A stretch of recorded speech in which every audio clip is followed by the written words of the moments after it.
मनसाराम के जाने से घर सूना हो गया। दोनों छोटे लड़के उसी स्कूल में पढ़ते थे। निर्मला रोज उनसे मनसाराम का हाल पूछती। आशा थी कि छुट्टी के दिन वह आएगा, लेकिन जब छुट्टी के दिन गुजर गए और वह न आया तो निर्मला की तबीयत घबराने लगी। उसने उसके लिए मूंग के लड्डू बना रखे थे। सोमवार को प्रातः भूंगी का लड्डू देकर मदरसे भेजा। 9 बजे भूंगी लौट आई। मनसाराम ने लड्डू ज्यों के त्यों लौटा दिए थे।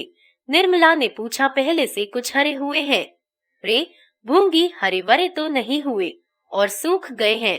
निर्मला, क्या जी, अच्छा नहीं है? भूंगी, यह तो मैंने नहीं पूछा बहू जी, झूठ क्यों बोलूं?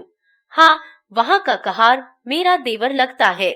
वह कहता था कि तुम्हारे बाबूजी की खुराक कुछ नहीं है, 2 फुल्कियां खाकर उठ जाते हैं, फिर दिन भर कुछ नहीं खाते, हरदम पढ़ते रहते हैं। निर्मला, तूने पूछा नहीं, लड्डू क्यों लौटाए देते हो? भूंगी, बहू जी, झूठ क्यों बोलूं?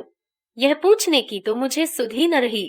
हाँ, यह कहते थे कि अब तू यहाँ कभी ना आना, न मेरे लिए कोई चीज लाना और अपनी बहू जी से कह देना कि मेरे पास कोई चिट्ठी पत्री न भेजे, लड़कों से भी मेरे पास कोई संदेशा न भेजे। और एक ऐसी बात कही कि मेरे मुंह से निकल नहीं सकती। फिर रोने लगे। निर्मला, कौन बात थी, कह तो। भूंगी, क्या कहूँ, कहते थे मेरे जीने को धिक्कार है। यही कहकर रोने लगे। निर्मला के मुंह से एक ठंडी सांस निकल गई। ऐसा मालूम हुआ मानो कलेजा बैठा जाता है। उसका रोम रोम आर्तनाद करने लगा। वह वहां बैठी न रह सकी। जाकर बिस्तर पर मुंह ढांप कर लेट रही और फूट फूट कर रोने लगी। वह भी जान गए। उसके अंत करण में बार बार यही आवाज गूंजने लगी, वह भी जान गए। भगवान, अब क्या होगा? जिस संदेह की आग में वह भस्म हो रही थी, अब शतगुण वेग से धधकने लगी। उसे अपनी कोई चिंता न थी। जीवन में अब सुख की क्या आशा थी जिसकी उसे लालसा होती? उसने अपने मन को इस विचार से समझाया था कि यह मेरे पूर्व कर्मों का प्रायश्चित है। कौन प्राणी ऐसा निर्लज्ज होगा जो इस दशा में बहुत दिन जी सके? कर्तव्य की वेदी पर उसने अपना जीवन और उसकी सारी कामनाएं होम कर दी थी। हृदय रोता रहता था, पर मुख पर हंसी का रंग भरना पड़ता था। जिसका मुंह देखने को जी न चाहता था, उसके सामने हंस हंस कर बातें करनी पड़ती थी। जिस देह का स्पर्श उसे सर्प के शीतल स्पर्श के समान लगता था, उससे आलिंगित होकर उसे जितनी घृणा, जितनी मर्म वेदना होती थी, उसे कौन जान सकता है। उस समय उसकी यही इच्छा थी कि धरती फट जाए और मैं उसमें समा जाऊं, लेकिन सारी विडंबना अब तक अपने ही तक थी। अपनी चिंता उसन छोड़ दी थी, लेकिन वह समस्या अब अत्यंत भयंकर हो गई थी। वह अपनी आंखों से मनसाराम की आत्मपीड़ा नहीं देख सकती थी। मनसाराम जैसे मनस्वी साहसी युवक पर इस आक्षेप का जो असर पड़ सकता था, उसकी कल्पना ही से उसके प्राण कांप उठते थे।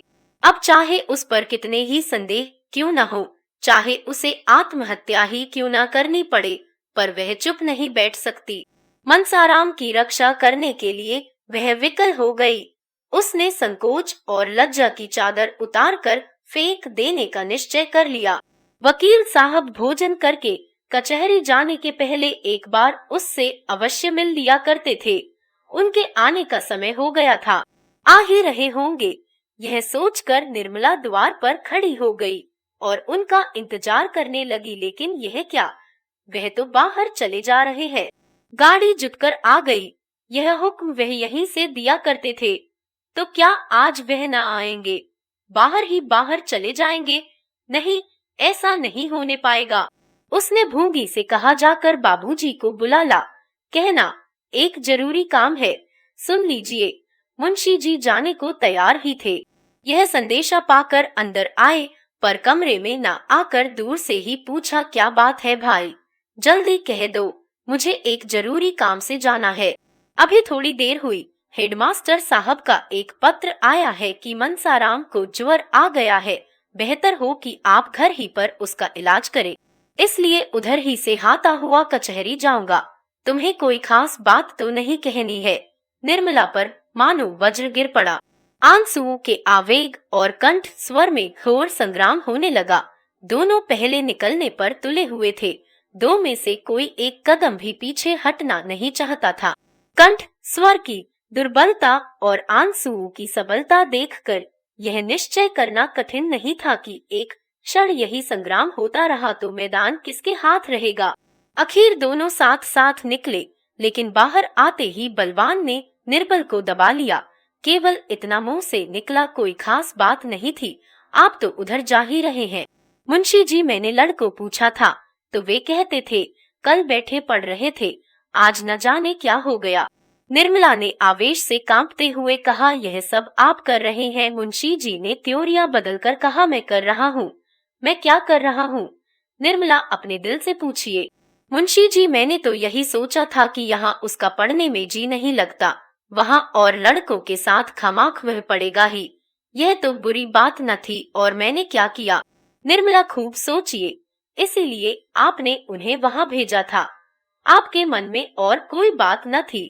मुंशी जी जरा हिचकिचाए और अपनी दुर्बलता को छिपाने के लिए मुस्कुराने की चेष्टा करके बोले, और क्या बात हो सकती थी, भला तुम ही सोचो। निर्मला, खैर यही सही, अब आप कृपा करके उन्हें आज ही लेते आइएगा। वहाँ रहने से उनकी बीमारी बढ़ जाने का भय है। यहाँ दीदी जी जितनी तीमारदारी कर सकती हैं, दूसरा नहीं कर सकता। एक क्षण के बाद उसने सिर नीचा करके कहा, मेरे कारण न लाना चाहते हो तो मुझे घर भेज दीजिए, मैं वहाँ आराम से रहूंगी। मुंशी जी ने इसका कुछ जवाब न दिया, बाहर चले गए और एक क्षण में गाड़ी स्कूल की ओर चली। मन, तेरी गति कितनी विचित्र है, कितनी रहस्य से भरी हुई, कितनी दुर्भेद्य। तू कितनी जल्द रंग बदलता है, इस कला में तू निपुण है। आतिशबाजी की चरखी को भी रंग बदलते कुछ देरी लगती है, पर तुझे रंग बदलने में उसका लक्षांश समय भी नहीं लगता। जहाँ अभी वात्सल्य था, वहाँ फिर संदेह ने आसन जमा लिया। वह सोचते थे कहीं उसने बहाना तो नहीं किया है। मनसाराम 2 दिन तक गहरी चिंता में डूबा रहा। बार बार अपनी माता की याद आती, न खाना अच्छा लगता, न पढ़ने ही में जी लगता। उसकी काया पलट सी हो गई। 2 दिन गुजर गए और छात्रालय में रहते हुए भी उसने वह काम न किया जो स्कूल के मास्टरों ने घर से कर लाने को दिया था। परिणाम स्वरूप उसे बेंच पर खड़ा रहना पड़ा। जो बात कभी न हुई थी वह आज हो गई। यह असह्य अपमान भी उसे सहना पड़ा। तीसरे दिन वह इन्हीं चिंताओं में मग्न हुआ, अपने मन को समझा रहा था, कहा संसार में अकेले मेरी ही माता मरी है। वे माताएं तो सभी इसी प्रकार की होती हैं। मेरे साथ कोई नई बात नहीं हो रही है। अब मुझे पुरुषों की भांति द्विगुण परिश्रम से अपनामा करना चाहिए। जैसे माता पिता राजी रहे वैसे उन्हें राजी रखना चाहिए। इस साल अगर छात्रवृत्ति मिल गई तो मुझे घर से कुछ लेने की जरूरत ही न रहेगी। कितने ही लड़के अपने ही बल पर बड़ी बड़ी उपाधियां प्राप्त कर लेते हैं। भाग्य के नाम को रोने कोसने से क्या होगा। इतने में जियाराम आकर खड़ा हो गया। मनसाराम ने पूछा, घर का क्या हाल है जिया? नई अम्मान जी तो बहुत प्रसन्न होंगी। जियाराम, उनके मन का हाल तो मैं नहीं जानता, लेकिन जब से तुम आए हो उन्होंने एक जून भी खाना नहीं खाया। जब देखो तब रोया करती हैं। जब बाबूजी आते हैं तब अलबत्ता हंसने लगती हैं। तुम चले आए तो मैंने भी शाम को अपनी किताबें संभाली। यही तुम्हारे साथ रहना चाहता था। भूंगी चुड़ैल ने जाकर अम्मान जी से कह दिया। बाबूजी बैठे थे, उनके सामने ही अम्मान जी ने आकर मेरी किताबें छीन ली और रोकर बोली, तुम भी चले जाओगे तो इस घर में कौन रहेगा? अगर मेरे कारण तुम लोग घर छोड़ छोड़ कर भागे जा रहे तो लो, मैं ही कहीं चली जाती हूँ। मैं तो झल्लाया हुआ था ही। वहाँ अब बाबूजी भी न थे। बिगड़कर बोला, आप क्यों कहीं चली जाएंगी? आपका तो घर है, आप आराम से रहिए। गैर तो हम ही लोग हैं, हम न रहेंगे तब तो आपको आराम आराम ही होगा। मनसाराम, तुमने खूब कहा, बहुत ही अच्छा कहा। इस पर और भी झल्लाई होंगी और जाकर बाबूजी से शिकायत की होगी। जियाराम, नहीं, यह कुछ नहीं हुआ। बेचारी जमीन पर बैठकर रोने लगी। मुझे भी करुणा आ गई, मैं भी रो पड़ा। उन्होंने आंचल से मेरे आंसू पोंछे और बोली, जिया, मैं ईश्वर को साक्षी देकर कहती हूँ कि मैंने तुम्हारे भैया के विषय में तुम्हारे बाबूजी से एक शब्द भी नहीं कहा। मेरे भाग में कलंक लिखा हुआ है, वही भाग रही हूँ। फिर और न जाने क्या क्या कहा, जा मेरी समझ में नहीं आया। कुछ बाबूजी की बात थी। मनसाराम ने उद्विग्नता से पूछा, बाबूजी के विषय में क्या कहा, कुछ याद है? जियाराम, बातें तो भाई मुझे याद नहीं आती। मेरी माँ ओ रहे वो रे कौन बड़ी ते है, लेकिन उनकी बातों का मतलब कुछ ऐसा मालूम होता था कि उन्हें बाबूजी को प्रसन्न रखने के लिए यह स्वांग भरना पड़ रहा है। न जाने धर्म अधर्म की कैसी बातें करती थी जो मैं बिल्कुल न समझ सका। मुझे तो अब इसका विश्वास आ गया है कि उनकी इच्छा तुम्हें यहाँ भेजन की न थी। मनसाराम, तुम इन चालों का मतलब नहीं समझ सकते, ये बड़ी गहरी चालें हैं। जियाराम, तुम्हारी समझ में होंगी, मेरी समझ में नहीं है। मनसाराम, जब तुम ज्योमेट्री नहीं समझ सकते तो इन बातों को क्या समझ सकोगे? उस रात को जब मुझे खाना खाने के लिए बुलाने आई थी और उनके आग्रह पर मैं जाने को तैयार भी हो गया था, उस वक्त बाबूजी को देखते ही उन्होंने जो कैंडा बदला वह क्या मैं कभी भी भूल सकता हूँ? जियाराम, यही बात मेरी समझ में नहीं आती। अभी कल ही मैं यहाँ से गया तो लगी तुम्हारा हाल पूछने। मैंने कहा, वह तो कहते थे कि अब कभी इस घर में कदम न रखूंगा। मैंने कुछ झूठ तो कहा नहीं, तुमने मुझसे कहा ही था। इतना सुनना था कि फूट फूट कर रोने लगी। मैं दिल में बहुत पछताया कि कहाँ से कहाँ मैंने यह बात कह दी। बार बार यही कहती थी, क्या वह मेरे कारण घर छोड़ देंगे? मुझसे इतने नाराज है। चले गए और मुझसे मिले तक नहीं। खाना तैयार था, खाने तक नहीं आए। हाय, मैं क्या बताऊं किस विपत्ति में हूँ। इतने में बाबूजी आ गए। बस तुरंत आंखें पोंछकर मुस्कुराती हुई उनके पास चली गई। यह बात मेरी समझ में नहीं आती। आज मुझे बड़ी मिन्नत की कि उनको साथ लेते आना। आज मैं तुम्हें खींच ले चलूंगा। 2 दिन में वह कितनी दुबली हो गई हैं। तुम्हें यह देखकर उन पर दया आई। तो चलोगे ना? मनसाराम ने कुछ जवाब न दिया। उसके पैर कांप रहे थे। जियाराम तो हाजिरी की घंटी सुनकर भागा, पर वह बेंच पर लेट गया और इतनी लंबी सांस ली मानो बहुत देर से उसने सांस ही नहीं ली है। उसके मुख से दुस्सह वेदना में डूबे हुए शब्द निकले, हाय ईश्वर! इस नाम के सिवा उसे अपना जीवन निराधार मालूम होता था। इस एक उच्छ्वास में कितना नैराश्य था, कितनी संवेदना, कितनी करुणा, कितनी दीन प्रार्थना भरी हुई थी, इसका कौन अनुमान कर सकता है? अब सारा रहस्य उसकी समझ में आ रहा था और बार बार उसका पीड़ित हृदय आर्तनाद कर रहा था, हाय ईश्वर!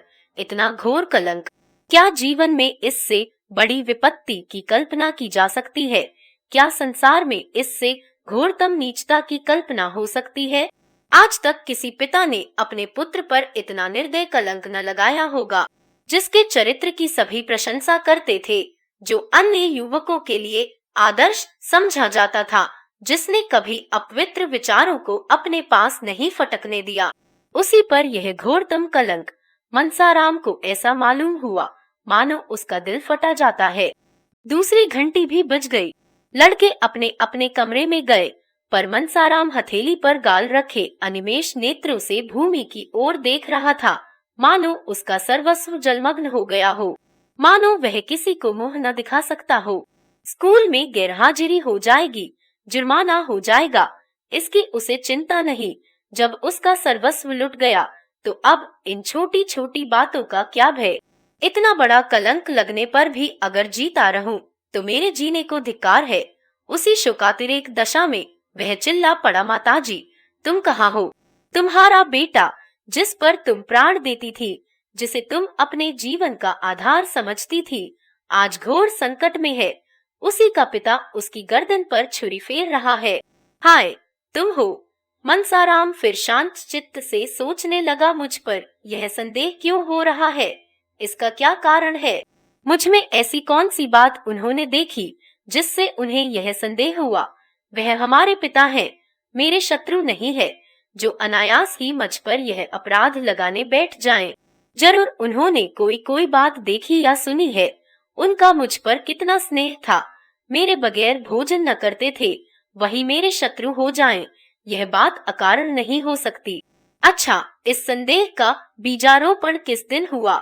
मुझे बोर्डिंग हाउस में ठहराने की बात तो पीछे की है, उस दिन रात को वह मेरे कमरे में आकर मेरी परीक्षा लेने लगे थे। उसी दिन उनकी त्योरियां बदली हुई थी। उस दिन ऐसी कौन सी बात हुई जो अप्रिय लगी हो? मैं नई अम्मा से कुछ खाने को मांगने गया था। बाबूजी उस समय वहां बैठे थे। हाँ, अब याद आती है। उसी वक्त उनका चेहरा तमतमा गया था। उसी दिन से नई अम्मा ने मुझसे पढ़ना छोड़ दिया। अगर मैं जानता कि मेरा घर में आना जाना, अम्मान जी से कुछ कहना सुनना और उन्हें पढ़ाना लिखाना पिताजी को बुरा लगता है, तो आज क्यों यह नौबत आती? और नई अम्मा, उन पर क्या बीत रही होगी? मनसाराम ने अब तक निर्मला की ओर ध्यान नहीं दिया था। निर्मला का ध्यान आते ही उसके रोए खड़े हो गए। हाय, उनका सरल स्नेहशील हृदय यह आघात कैसे सह सकेगा? आह, मैं कितने भ्रम में था। मैं उनके स्नेह को कौशल समझता था। मुझे क्या मालूम था कि उन्हें पिताजी का भ्रम शांत करने के लिए मेरे प्रति इतना कटु व्यवहार करना पड़ता है। आह, मैंने उन पर कितना अन्याय किया है। उनकी दशा तो मुझसे भी खराब हो रही होगी। मैं तो यहाँ चला आए, मगर वह कहाँ जाएंगी? जिया कहता था, उन्होंने 2 दिन से भोजन नहीं किया, हरदम रोया करती हैं। कैसे जाकर समझाऊं? वह इस अभागे के पीछे क्यों अपने सिर यह विपत्ति ले रही हैं? वह बार बार मेरा हाल पूछती हैं, क्यों बार बार मुझे बुलाती हैं? कैसे कह दूं कि माता, मुझे तुमसे जरा भी शिकायत नहीं, मेरा दिल तुम्हारी तरफ से साफ है। वह अब भी बैठी रो रही होंगी। कितना बड़ा अनर्थ है। बाबूजी को यह क्या हो रहा है? क्या इसीलिए विवाह किया था? एक बालिका की हत्या करने के लिए ही उसे लाए थे। इस कोमल पुष्प को मसल डालने के लिए ही तोड़ा था। उनका उद्धार कैसे होगा? उस निरपराधिनी का मुख कैसे उज्जवल होगा? उन्हें केवल मेरे साथ स्नेह का व्यवहार करने के लिए यह दंड दिया जा रहा है। उनकी सज्जनता का उन्हें यह उपहार मिल रहा है। मैं उन्हें इस प्रकार निर्दय आघात सहते देखकर बैठा रहूंगा। अपनी मान रक्षा के लिए न सही, उनकी आत्म रक्षा के लिए इन प्राणों का बलिदान करना पड़ेगा। इसके सिवाय उद्धार का कोई उपाय नहीं। आह, दिल में कैसे कैसे अरमान थे, वे सब खाक में मिला देने होंगे। एक सती पर संदेह किया जा रहा है और मेरे कारण मुझे अपनी प्राणों से उनकी रक्षा करनी होगी। यही मेरा कर्तव्य है। इसी में सच्ची वीरता है। माता, मैं अपने रक्त से इस कालिमा को धो दूंगा।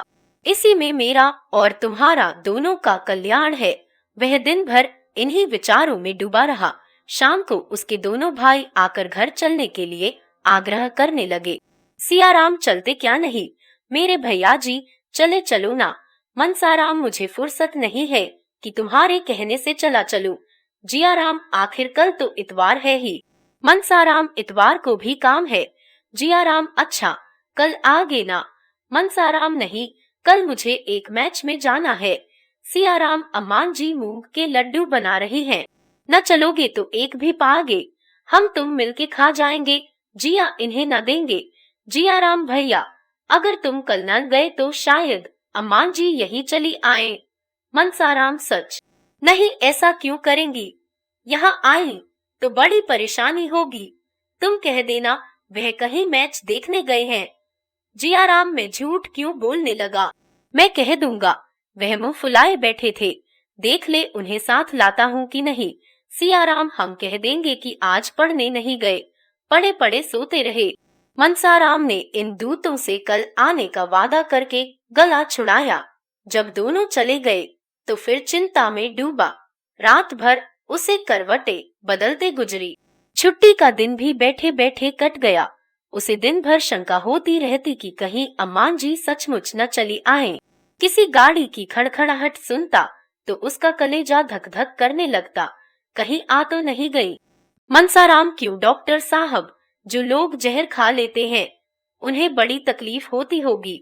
डॉक्टर, सभी जहरों में तकलीफ नहीं होती। बाज तो ऐसे है कि पीते ही आदमी ठंडा हो जाता है। यह शीशी इसी किस्म की है। इस पीते ही आदमी बेहोश हो जाता है, फिर उसे होश नहीं आता। मनसाराम ने सोचा, तब तो प्राण देना बहुत आसान है, फिर क्यों लोग इतना डरते हैं? यह शीशी कैसे मिलेगी? अगर दवा का नाम पूछकर शहर के किसी दवा फरोश से लेना चाहूं तो वह कभी न देगा। ओह, इसे मिलने में कोई दिक्कत नहीं। यह तो मालूम हो गया कि प्राणों का अंत बड़ी आसानी से किया जा सकता है। मनसाराम इतना प्रसन्न हुआ मानो कोई इनाम पा गया हो। उसके दिल पर से बोझ सा हट गया।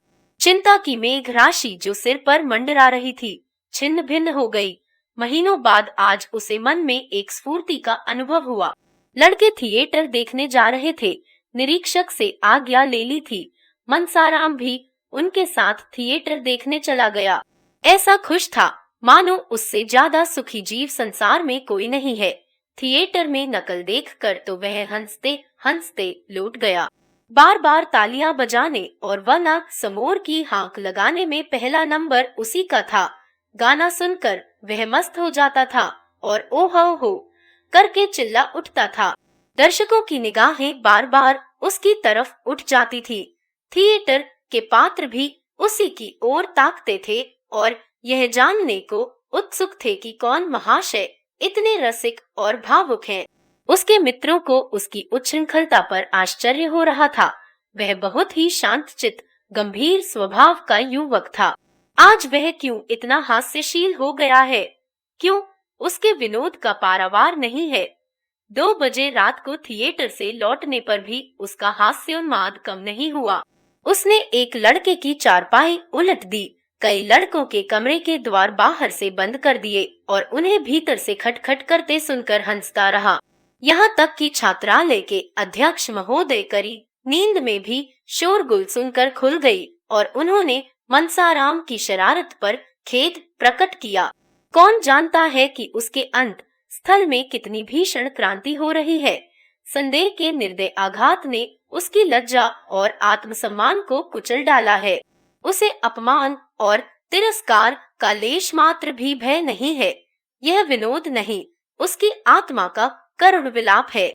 जब और सब लड़के सो गए तो वह भी चारपाई पर लेटा, लेकिन उसे नींद नहीं आई। एक क्षण के बाद वह बैठा और अपनी सारी पुस्तकें बांधकर संदूक में रख दी। जब मरना ही है तो पढ़कर क्या होगा? जिस जीवन में ऐसी ऐसी बाधाएं हैं, ऐसी ऐसी यातनाएं हैं, उससे मृत्यु कहीं अच्छी। यह सोचते सोचते तड़का हो गया। 3 रात से वह एक क्षण भी न सोया था। इस वक्त वह उठा तो उसके पैर थर-थर कांप रहे थे और सिर में चक्कर सा आ रहा था। आंखें जल रही थी और शरीर के सारे अंग शिथिल हो रहे थे। दिन चढ़ता जाता था और उसमें इतनी शक्ति भी न थी कि उठकर मुंह हाथ धो डाले।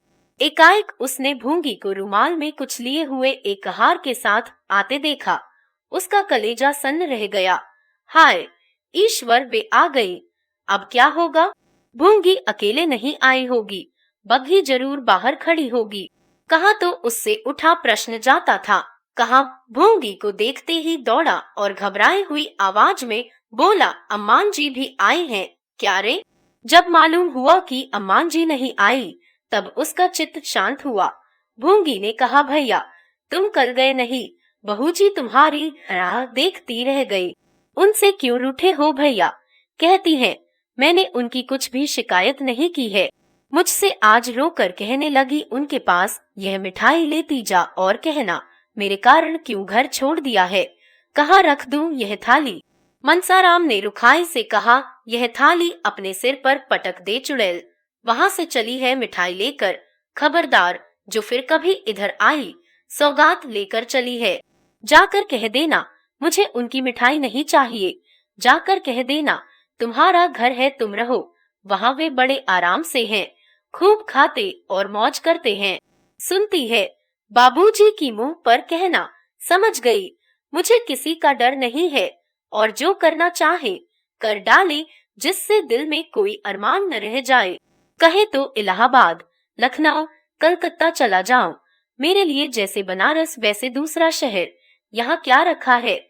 भूंगी भैया मिठाई रख लो, नहीं रो रो कर मर जाएंगी। सच मानो रो रो कर मर जाएंगी। मनसाराम ने आंसुओं के उठते हुए वेग को दबाकर कहा, मर जाएंगी मेरी बला से। कौन मुझे बड़ा सुख दे दिया है जिसके लिए पछताऊं? मेरा तो उन्होंने सर्वनाश कर दिया। कह देना मेरे पास कोई संदेशा न भेजे, कुछ जरूरत नहीं। भूंगी भैया तुम तो कहते हो यहाँ खूब खाता हूँ और मौज करता हूँ। मगर देह तो आधी भी न रही, जैसे आए थे उससे आधे भी न रहे। मनसाराम, यह तेरी आंखों का फेर है, देखना 2-4 दिन में मुटाकर कोल्हू हो जाता हूँ कि नहीं। उनसे यह भी कह देना कि रोना धोना बंद करे। जो मैंने सुना कि रोती हैं और खाना नहीं खाती, मुझसे बुरा कोई नहीं। मुझे घर से निकाला है तो आप न से रहे, चली हैं प्रेम दिखाने। मैं ऐसे त्रिया चरित्र बहुत पड़े बैठा हूँ। भूंगी चली गई। मनसाराम को उससे बातें करते ही कुछ ठंड मालूम होने लगी थी।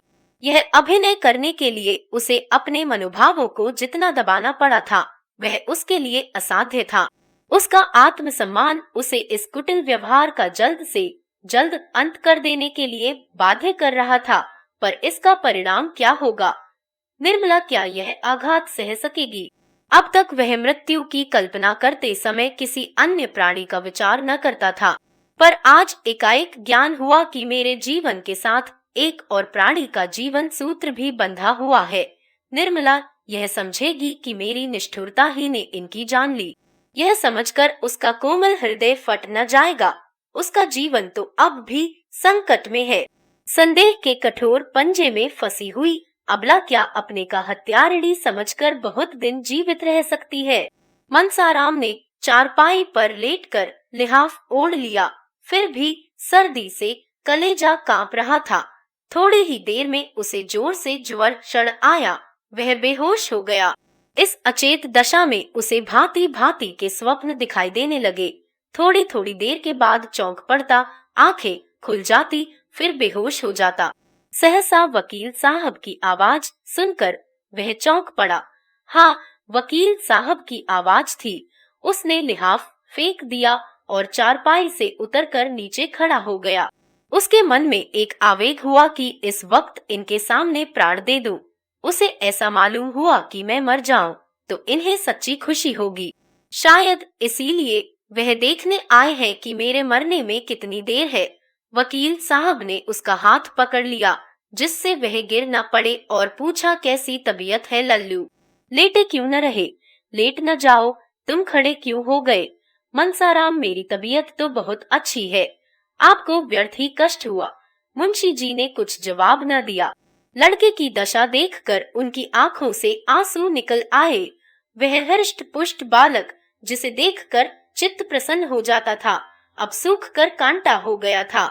5-6 दिन में ही वह इतना दुबला हो गया था कि उसे पहचानना कठिन था।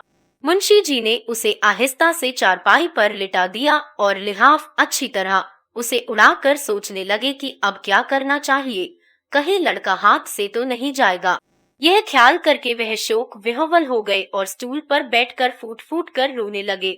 मनसाराम भी लिहाफ में मुंह लपेटे रो रहा था। अभी थोड़े ही दिनों पहले उसे देखकर पिता का हृदय गर्व से फूल उठता था, लेकिन आज उसे इस दारुण दशा में देखकर भी वह सोच रहे हैं कि इसे घर ले चलूं या नहीं। क्या यहाँ दवा नहीं हो सकती? मैं यहाँ 24 घंटे बैठा रहूंगा। डॉक्टर साहब यहाँ है ही, कोई दिक्कत न होगी।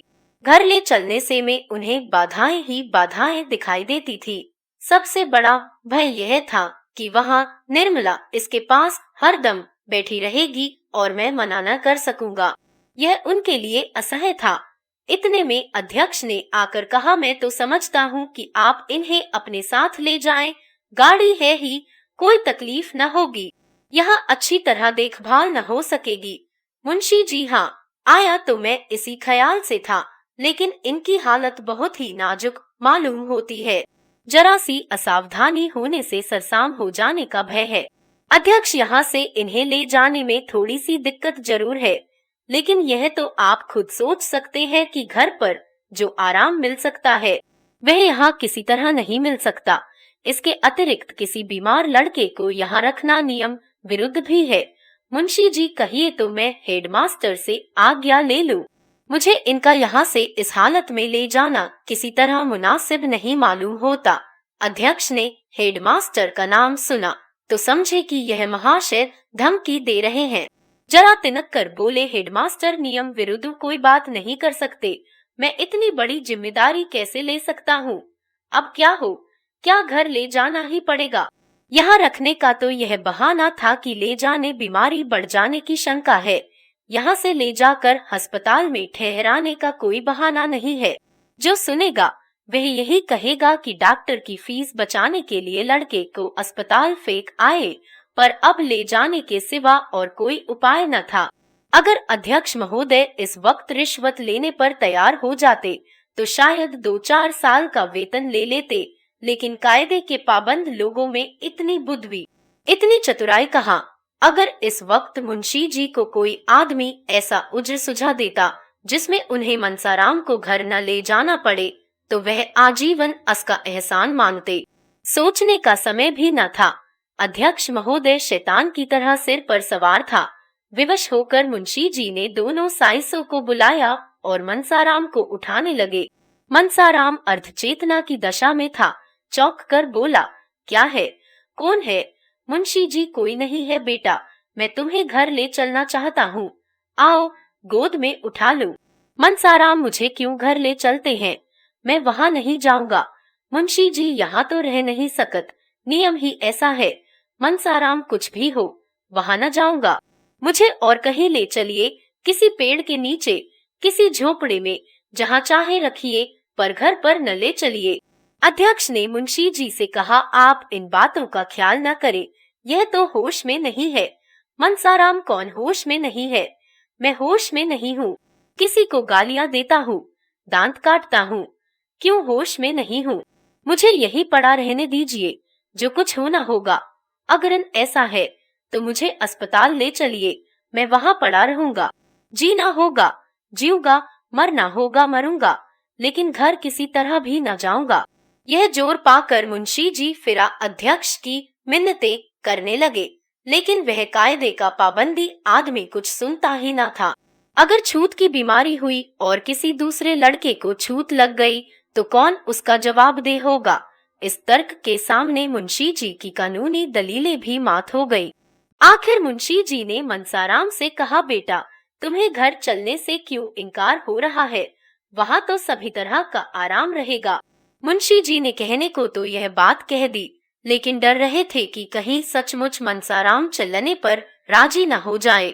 मनसाराम को अस्पताल में रखने का कोई बहाना खोज रहे थे और उसकी जिम्मेदारी मनसाराम ही के सिर डालना चाहते थे। यह अध्यक्ष के सामने की बात थी। वह इस बात की साक्षी दे सकते थे कि मनसाराम अपनी जिद से अस्पताल जा रहा है। मुंशी जी का इसमें लेशमात्र भी दोष नहीं है। मनसाराम ने झल्ला कर, हाँ नहीं, नहीं, 100 बार नहीं, मैं घर नहीं जाऊंगा, मुझे अस्पताल ले चलिए और घर के सब आदमियों को मना कर दीजिए कि मुझे देखने ना आए। मुझे कुछ नहीं हुआ है, बिल्कुल बीमार नहीं हूँ, आप मुझे छोड़ दीजिए, मैं अपने पाँव से चल सकता हूँ। वह उठ खड़ा हुआ और उन्मत्त की भांति द्वार की ओर चला, लेकिन पैर लड़खड़ा गए। यदि मुंशी जी ने संभाल न लिया होता तो उसे बड़ी चोट आती।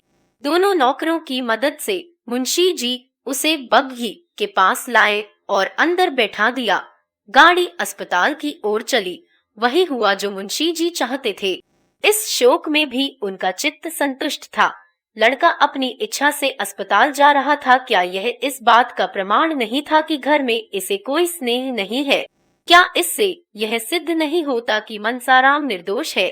वह उसक पर अकारण ही भ्रम कर रहे थे, लेकिन जरा ही देर में इस तुष्टि की जगह उनके मन में ग्लानि का भाव जागृत हुआ।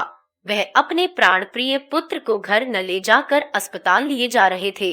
उनके विशाल भवन में उनके पुत्र के लिए जगह न थी। इस दशा में भी, जबकि उसकी जीवन संकट में पड़ा हुआ था। कितनी विडंबना है। एक क्षण के बाद एकाएक मुंशी जी के मन में प्रश्न उठा, कहीं मनसाराम उनके भावों को ताड़ तो नहीं गया, इसीलिए तो उसे घर से घृणा नहीं हो गई है। अगर ऐसा है तो गजब हो जाएगा। उस अनर्थ की कल्पना ही से मुंशी जी के रोए खड़े हो गए और कलेजा धक धक करने लगा। हृदय में एक धक्का सा लगा। अगर इस ज्वर का यही कारण है तो ईश्वर ही मालिक है। इस समय उनकी दशा अत्यंत दयनीय थी। वह आग जो उन्होंने अपने ठिठुरे हुए हाथों को सेंकने के लिए जलाई थी, अब उनके घर में लगी जा रही थी। इस करुणा, शोक, पश्चाताप और शंका से उनका चित्त घबरा उठा। उनके गुप्त रोदन की ध्वनि बाहर निकल सकती तो सुनने वाले रो पड़ते। उनके आंसू बाहर निकल सकते तो उनका तार बंध जाता। उन्होंने पुत्र के वर्णहीन मुख की ओर एक वात्सल्यपूर्ण नेत्रों से देखा, वेदना से विकल होकर उसे छाती से लगा लिया और इतना रोए कि हिचकी बंच गई। सामने अस्पताल का फाटक दिखाई दे रहा था।